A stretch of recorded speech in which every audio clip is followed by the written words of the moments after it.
Hey, welcome to another episode of GeekOutdoors.com.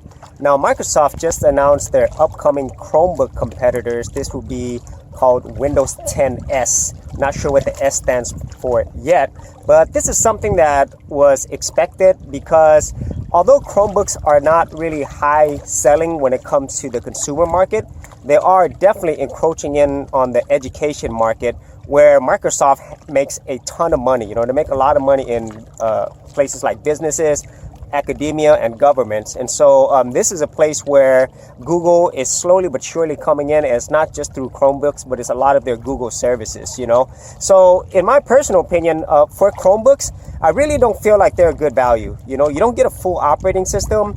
And even if you go into the store, you'll see a lot of really inexpensive Windows laptops with the full version of Windows 10 that's around the same price, and in some cases cheaper than a Chromebook. Normally your Chromebooks are going to be around $200, and for the lower end Windows laptops you can get it for the same price. And so I'm kind of confused as to why Windows would do this, in a sense that because this Windows 10S, it'll be very similar to the Chromebooks in the sense that it's basically just meant to run apps. Okay, it's more like a OS that is built around a browser-based system similar to Chromebooks, and it's very limited when it comes to full functionality. And I understand the appeal of doing it this way. Google is pretty much, they knew this is where things are going. Okay, so when you have a operating system like Chrome OS, which is, in my opinion, just a glorified browser, you have a lot more control. Okay, so although there are a lot less features, the companies have a lot of control of the version of it, where you run your applications, security. So there are some benefits to it that way from the company's point of view. But in terms of for consumers, I just think you're getting a lot less for your money. And so whenever they do release these Windows 10S laptops, and they're going to be running through applications in the Windows App Store, which I really don't think has been very successful up to this point.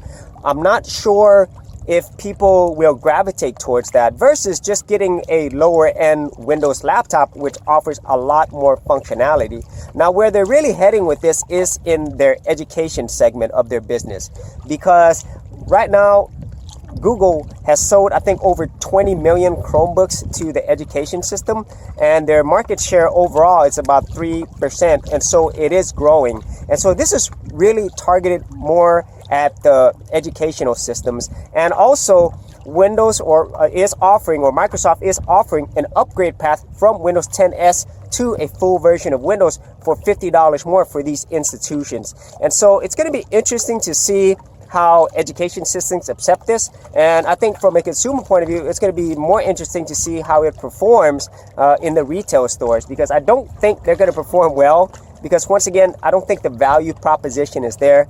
And I don't think Chromebooks as a whole is even a good value proposition. So I don't know why people would choose the Windows 10S laptops versus the lower end full-blown Windows 10 laptops as well.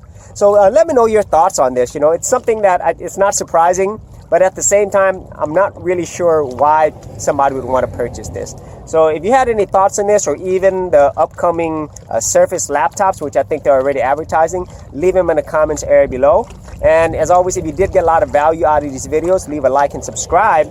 And if you had any further thoughts on any upcoming laptops, I want to know that as well. And if you wanted to support my channel further, you could always do that at patreon.com/geekoutdoors. Thanks for watching. I'll see you in another episode. Thanks for checking out this episode. And as always, if you like these videos, be sure to click on the subscribe button.